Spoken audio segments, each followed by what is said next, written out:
बंदा सिंह बैरागी एक अप्रतिम सिख सेना नायक। बंदा सिंह बैरागी को हम माधोदास के नाम से भी जानते हैं।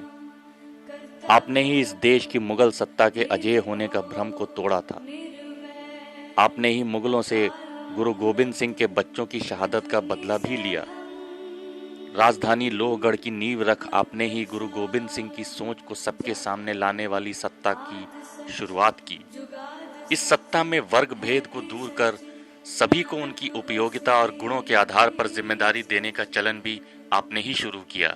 भारद्वाज गोत्र के बंदा सिंह बहादुर का जन्म 1670 ईस्वी में कश्मीर स्थित पुंछ जिले के राजौरी क्षेत्र में हुआ था।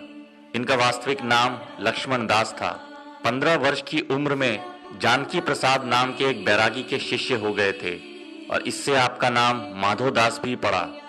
एक औघरनाथ से योग की शिक्षा प्राप्त कर बंदा बहादुर महाराष्ट्र के नांदेड़ क्षेत्र की ओर चल पड़े, जहां गोदावरी के तट पर उन्होंने एक आश्रम की स्थापना की।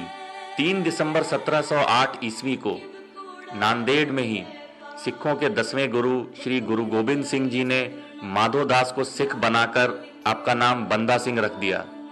पंजाब में सिखों की दारुण यातना और गुरु गोविंद सिंह जी के 7 और 9 वर्ष के पुत्रों के नृशंस हत्या को सुनकर बंदा सिंह अत्यंत विचलित हो गए थे। गुरु गोविंद सिंह जी के कहने पर वो पंजाब आए और सिखों के सहयोग से मुगल सैनिकों को पराजित किया।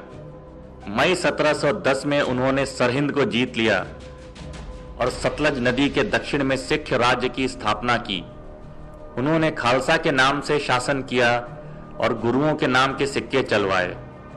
बंदा सिंह ने अपने राज्य की सीमा को उत्तर पूर्व तथा पहाड़ी क्षेत्रों के साथ साथ लाहौर और अमृतसर तक बढ़ाया था।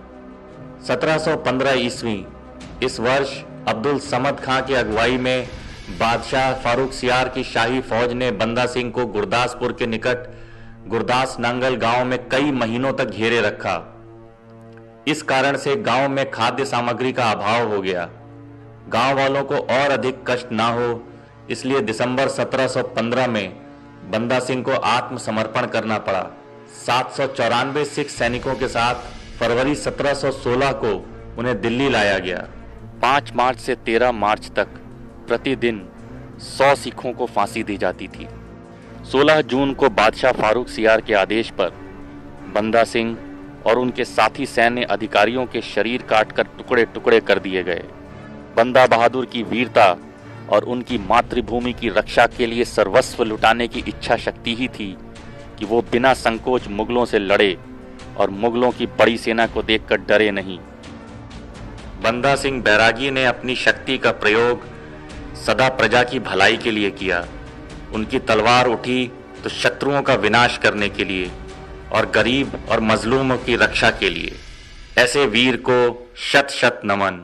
देशवा पर मोहे है शुभ कर्मन ते कभू न डरूं और सोच अब जाए लड़ूं, निश्चय कर अपनी जीत करूं।